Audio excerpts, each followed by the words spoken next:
Welcome back to another episode of the podcast. It's Ivan Rodriguez for the Cycle Shack.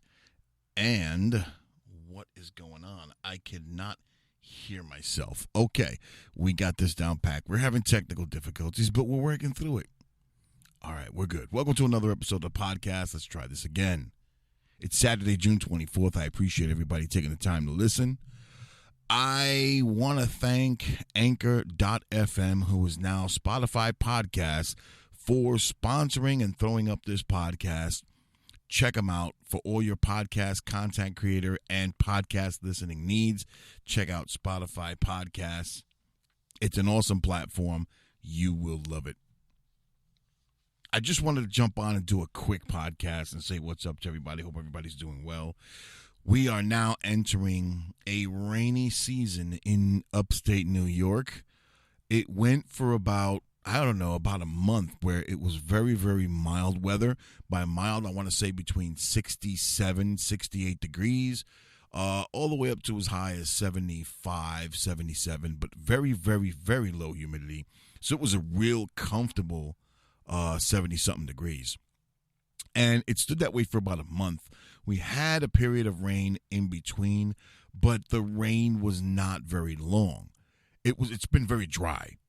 And now, all of a sudden, starting yesterday, we got rain. And I'm looking at the weather, and it looks like it's going to rain for at least a week and a half straight. Not so much heavy rain, but sporadic heavy downfalls. Similar to like Florida, where it's dry one minute, then in the afternoon it gets real muggy and it starts downpouring. So it's not as muggy here yet.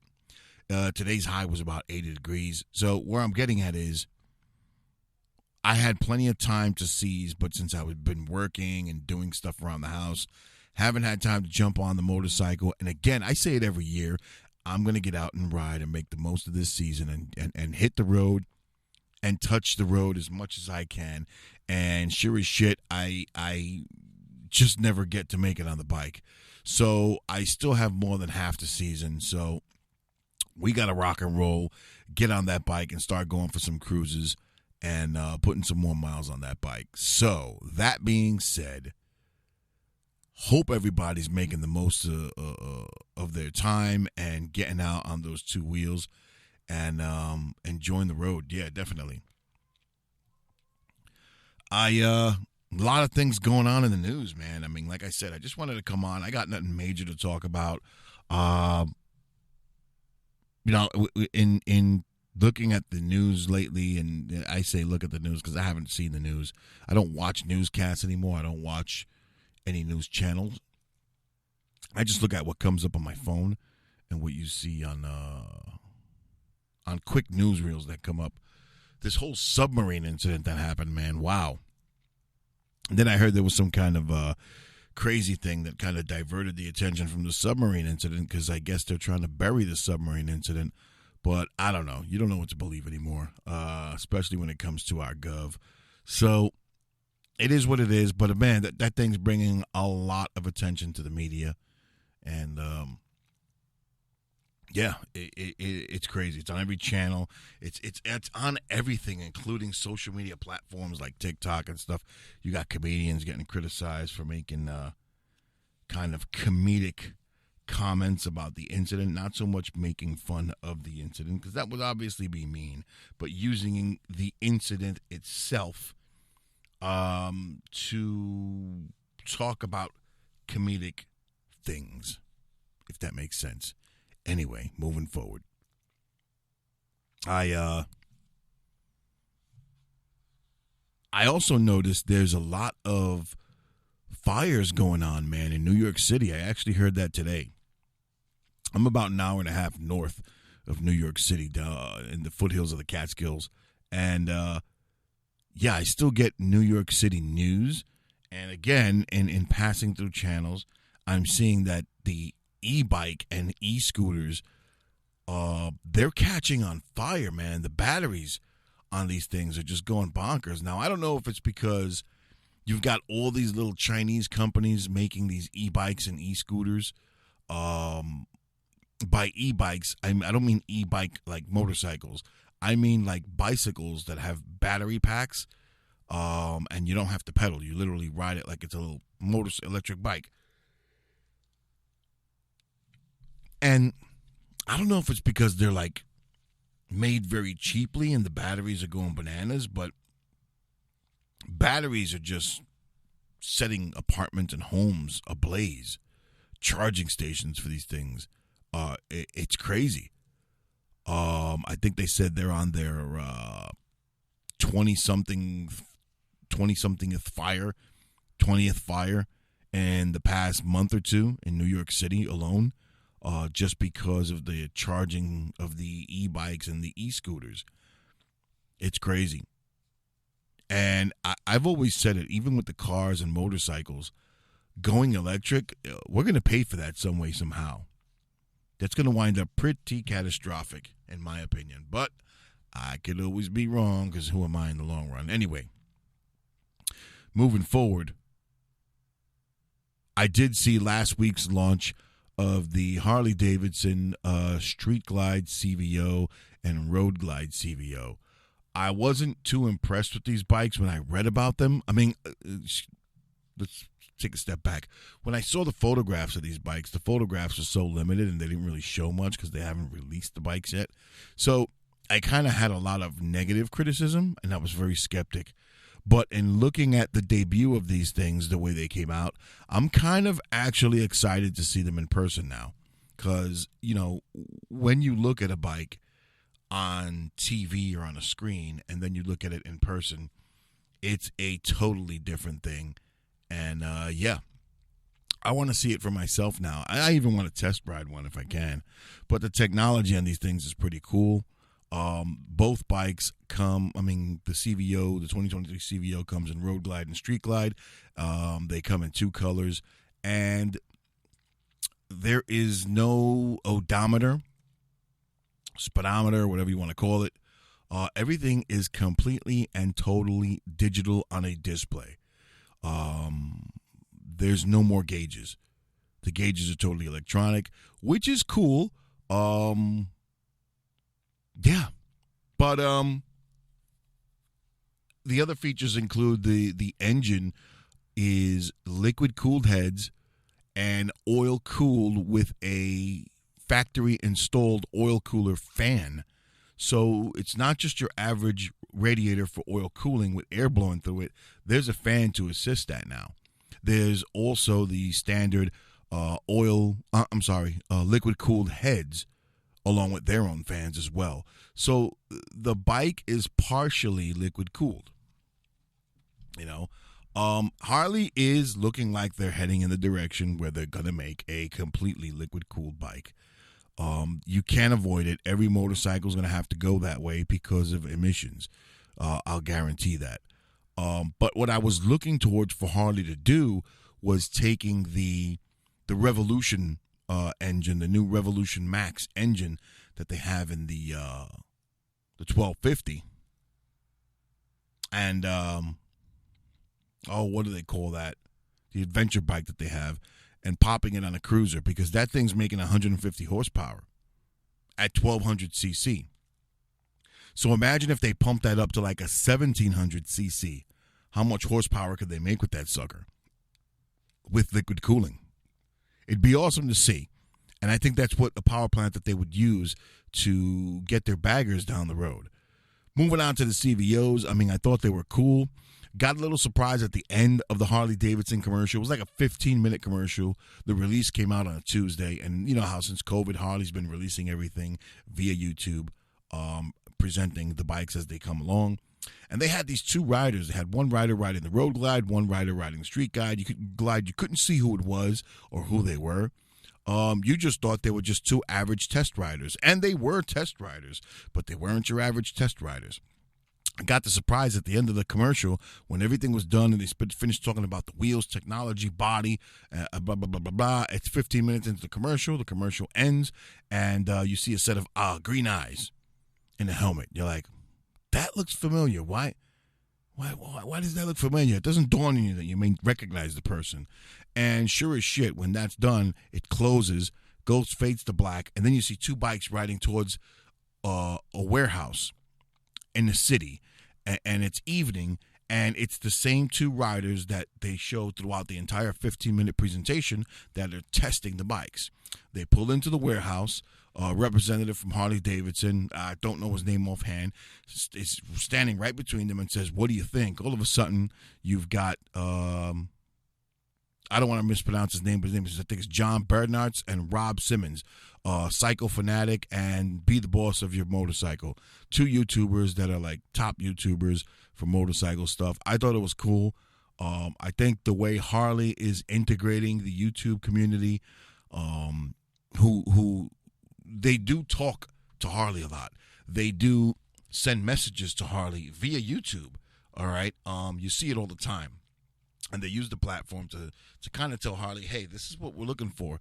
Look at what we're setting up with our bikes, et cetera, et cetera. Now, while I think that research and that type of communicating to or relating to the rider is cool, I still say that even with the technology that's being implemented on these bikes, it only presents the bike as a very expensive, nice-to-have item. We're living in an age that commuting is a necessity.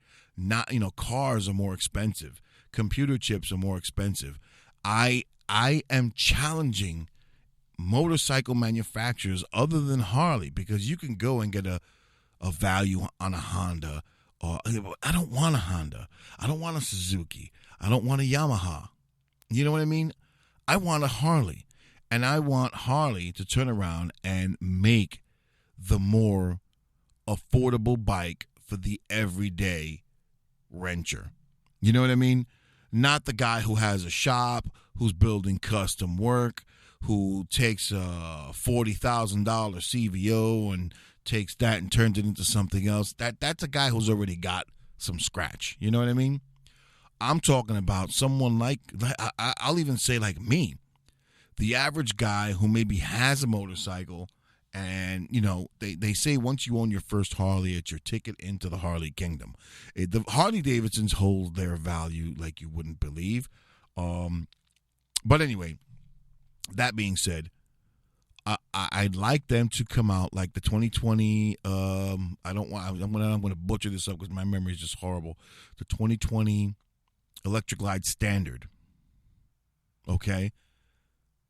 Something to that effect where they can always come out with, okay, one year they do the 2020 Electric Glide Standard and another bike that they come out and they offered that bike at, I think it was $20,000.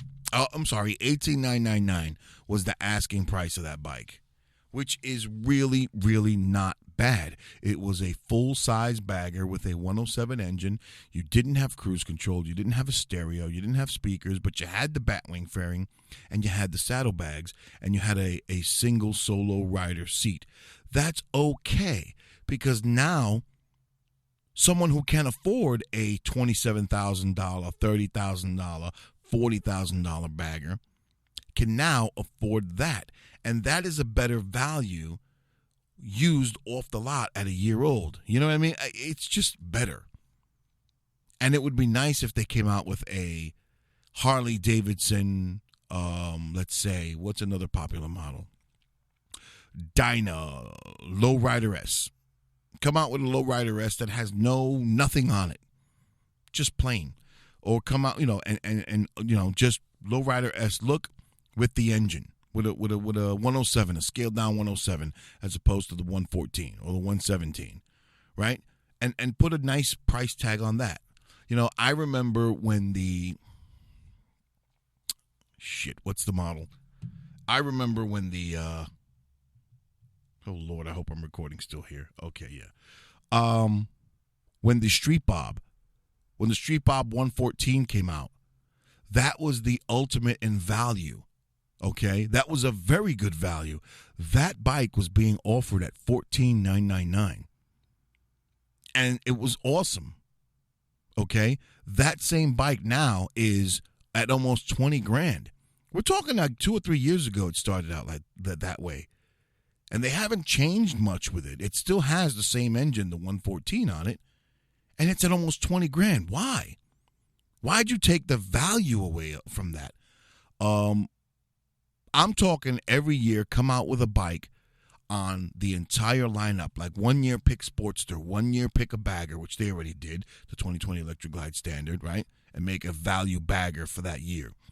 Make a fat boy, a value fat boy for a year. You know what I mean? Instead of a fat boy that comes out costing $18,999, hey, we're gonna make a stripped down fat boy, okay? That's not gonna come with a 114. We're gonna put a 107 on it, and we're gonna offer it instead of $18,999. We'll offer this one for $14,999. That way, you're still getting the fat boy, but it's stripped down, and that person can little by little buy accessories. And again, it I don't know. It just works out. In my eyes, it does, right? And again, you don't have to do it with every platform. Pick a platform a year and make an affordable platform that year until you come up with an affordable lineup. And come up with an affordable lineup and call it something. I don't know. Anyway, another thing I would like to see Harley come out with, and I've said it like 4 or 5 times on this podcast, and I'll continue to say it again. I know Harley did something like this because they now offer maintenance packages. Packages where you can pay for 3 to 4 full maintenances up front, right? And you pay a couple of grand for that. Well, instead of doing that, again, I call it the Harley Value Club, right? Why not, through Harley-Davidson Financial, use the VIN number as the account, and every Harley rider can pay a membership to Harley-Davidson where they pay $100 per month. I would pay that. You know why? At the end of the year, that's $1,200 a year. You can use that money as you see fit in that account for your servicing your bike yearly. If you need tires, it can come out of there. You know, $1,200 can get you a full service with tires. And that's what the average person may need. Okay? That would be so awesome.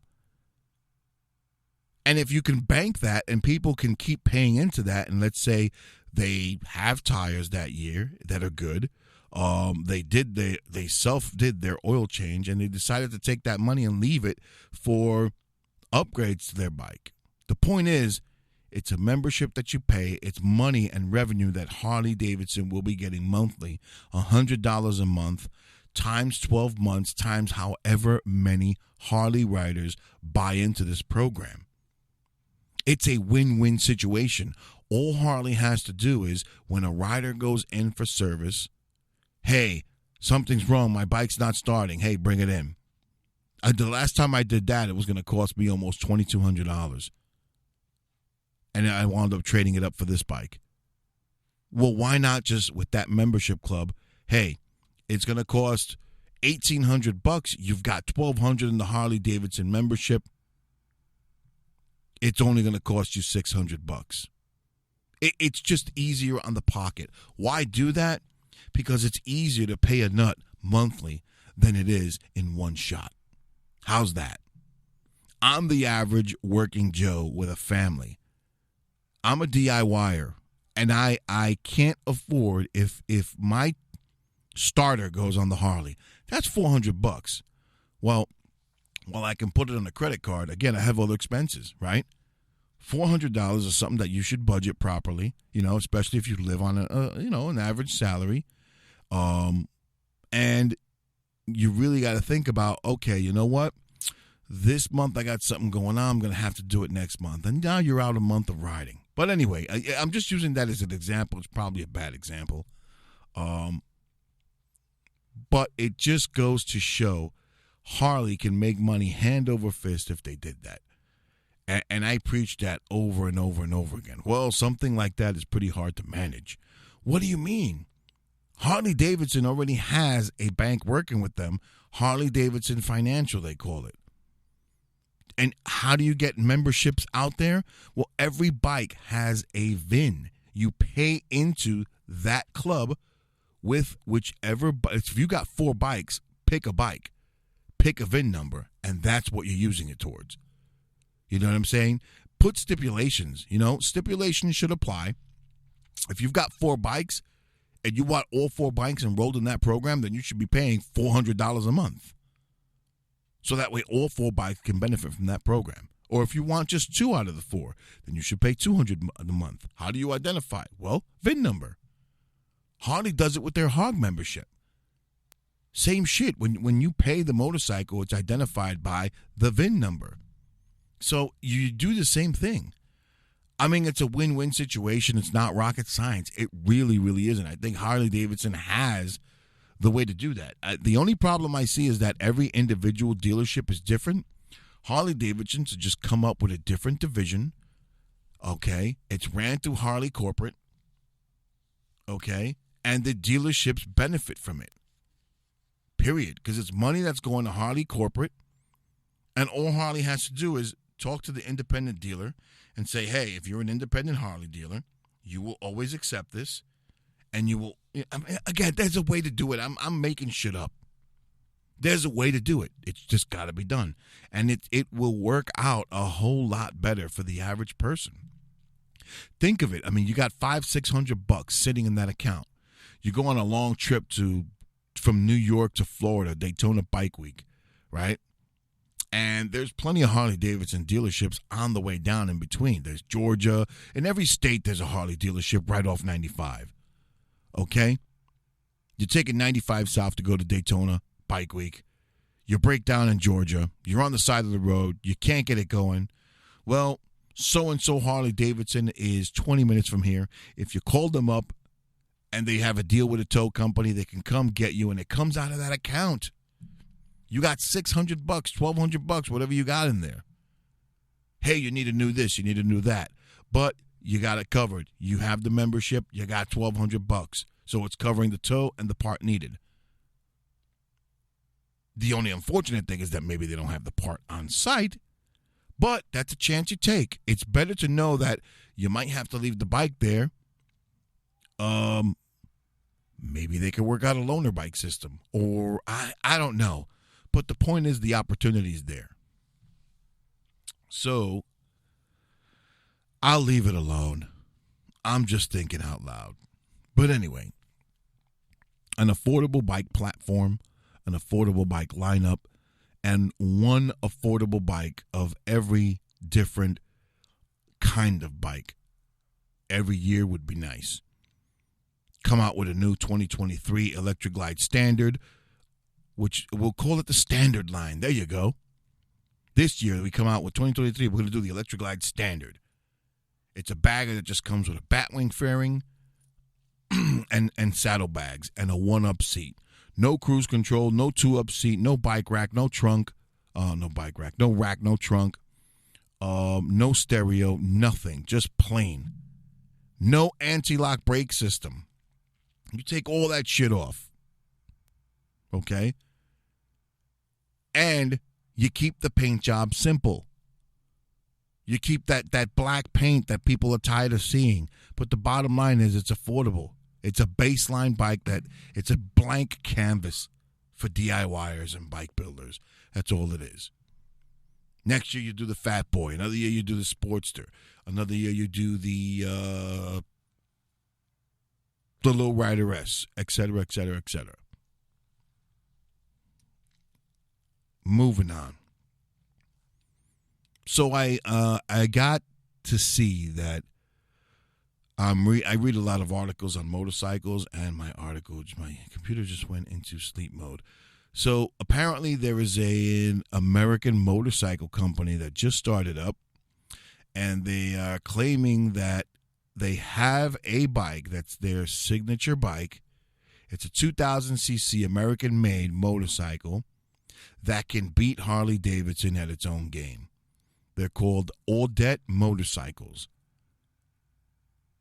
Apparently, this bike that they're showing here that's featured, all hooked up, is $89,000. So right there, they lost me because that is not an affordable bike. But I digress. I'll move on. So if I can ever scroll down to read you this quick excerpt America and V-twin motorcycles is an age-old love story. All the leading bike manufacturers, Harley-Davidson, Indian, Buell, make them. You can say the same for custom shops such as Roland Sand Designs. As a result, we've been treated to exemplar V-twin and two-wheelers of all shapes and sizes and segments, with the list only getting longer as you read this. The latest entry comes from Audette Motorcycles based out of Canton, Connecticut. Though nowhere near as experienced as the mentioned brands, the bike maker has whipped up an American superbike called the Audette Veloce. Google that sucker and check it out. The Audette Veloce. It's loaded to the teeth with quality components, all topped by a gigantic 2,000cc V-twin at heart. Here's all you need to know about it.